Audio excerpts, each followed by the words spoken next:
is on the other side. So at least you try and balance it off, because having been a field hockey player myself, I know the advantage left-handed players had. Yeah. But for floorball, because it's natural, I mean that grip is natural for them. Yeah, for floorball, unlike hockey, you can use both sides. But mostly this one is the curve is mostly for dribbling and accuracy, the shooting accuracy. Yeah, you know, mostly we discourage hitting, but we always encourage shooting skills. So the curve helps to for accuracy while shooting. Yeah, that's why you have two sides. Okay, Akusombo, now let me just come in here, because you're also a coach, and as you prepare your players and the different playing roles, those who are in defense, those who are the forwards and the goalkeeper, what are the clear skills that you require from each member of the team?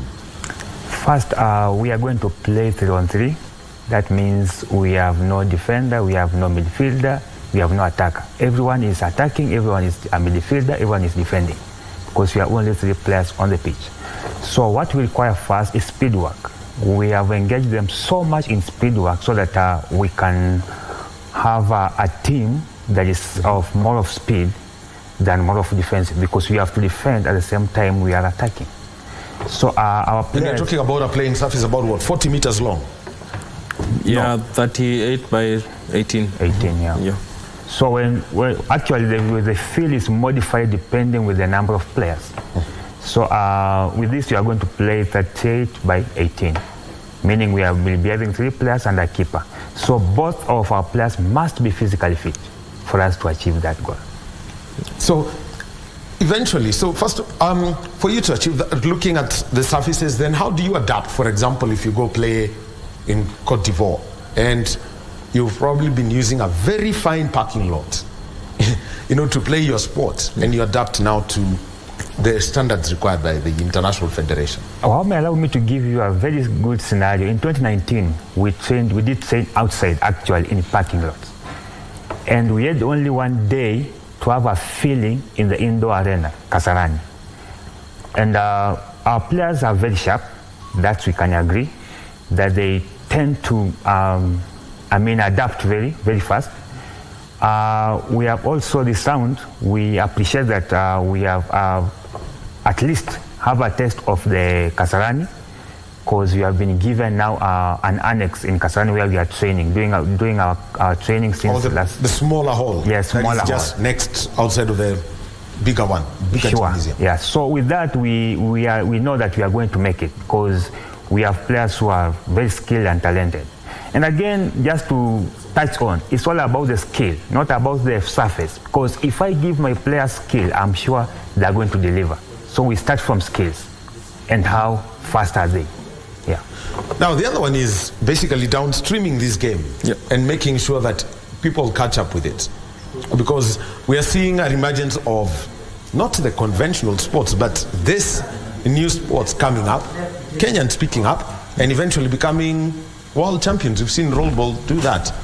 We've just had our beach football team here who finished that at the Beach World Cup. So like for floorball, it's basically a bit new in Africa and also Kenya, but it's an old sport in Europe, almost 50 years. But now in Africa, it's like 10 years old. So like in Kenya, what we've done, we've trained, every year, 3 times every year, we do have coaches training, where we mobilize coaches and train them. We started with the universities, colleges, and the technicals. We did train them so that they can help us trickle down to secondary schools and also to primary schools. And also we have so many clubs right now that are also, we are trying to enforce or to tell them to also have junior teams so that the game can actually grow. Yeah. Well, and let's now talk about, first of all, you know, getting back from 2019. 2 teams, basically, Kenya, Burkina Faso. What's the African scene like, Akusombo? Yeah, so we know in 2019 we had Burkina Faso and Kenya crashing in the finals, and again Kenya won. So I know, and we have received even some emails from them saying that they are ready for us. They are just waiting for us. And we are not shaken. We know our team is the best. In fact, we have the best team than the team we had in 2019. So we know that we are going to encounter them. And we are just waiting for them. We are very much ready for them to battle. And our players have promised and assured that everything is in control. And as coaches, we have seen these players grow. And we have very much faith in them that we are going to make it. So we have no doubt that we are going to make it in all right, let's talk about the men's team. We are looking back from 2019. Burkina Faso, the other nation, Somalia, Uganda, Mozambique. And what was this competition like eventually as Kenya went on to win? The competition in all those teams was a bit, not a bit, it was very tough. Looking at the team, the Somali team, the guys who came from the Somali team, they train in Sweden. They are not like they are not in Mogadishu. They are not in Mogadishu. So all these guys they came from Sweden. So they have. And that's where the sport started. Yeah. So they actually had good skills. They had, let's say, they had the best skills and also good coaches because they have the experience on that. So that team actually gave us a bit of. We were a bit frightened by it, but now we also had trained our team very well. We had given them the skills and all that. And what we did use mostly is we tried to tell them to open the field and to play on the... To play wide. Wide, yeah. That helped us since the players that we had that time were good shooters. So they would shoot from far. And also they were physically fit. So they enjoyed all that time. They were fit and shooting skills, they were good. And Burkina Faso, they did compete in the first African Championship, which was also held in Ivory Coast. So for the men, they were actually coming to defend their title. And in the group stages, I think they beat our team. We lost to them, but in the final game, they came with that confidence that still they will win. But we went and changed our tactics a bit. Actually, they won 5-2. Yep. Yeah, the first one. Then on the final, at that night we changed our tactics a bit. We watched the game how it was, and we told our players where to change and what to do. And yeah, we did win that game. Okay, now here's something that's coming up, and you are two coaches here, and I'll start with you, Akosombo. Yeah. You mentioned about reviewing all of these teams. How much video analysis do you do as Floorball Kenya for the teams that you're facing, and also even your own internal review? Yeah, we normally do it every week because before we go to any training, we normally train on Saturdays. So before we face... Where do you train? At Kenya Water Institute. But now we have shifted to Kasarani, the smaller annex. So every Saturday we'll be training now at Kasarani, the small annex.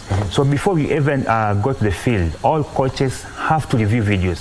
You have, as a coach, you have to come with a video, at least a clip from an international or a clip from West Africa showing how they are training, so that we sit down as coaches and see what they are doing and how to encounter them.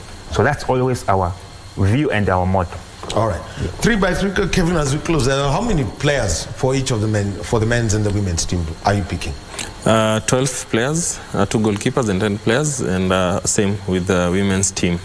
Yeah. All right. So we'll be having a total of 24 players. Yeah. And a delegation of about 6. I hope to get to Cote d'Ivoire and see the land of Alpha Blondy. Yeah. Anyway, all the best as you go to defend your titles in Cote d'Ivoire. They are the floorball team, and I want you to think of floorball, ice hockey, but without skating. And you're using ordinary, shoes that you'd use probably on a basketball pitch or a volleyball pitch. Thank you very much. Thank you. Kevin Maina and Kevin Akosombo, coaches of Floorball Kenya, and also Akosombo is the Secretary General. Personal regards to the President. He was supposed to have come Abuja. Yeah, nilipata shida na gari. Okay. Yeah. Pole. It will be sorted out. Yeah. So thank you for being with us for the past 2 hours, 20 minutes. My name is Daniel Wahome. This has been Sports Check. And remember, the news outlook items that we'll be looking at. Number 1, the challenge of the Finance Act and the President's itinerary in Nyeri County. Our sign language interpreter is Lensa Odingo. Have a good afternoon.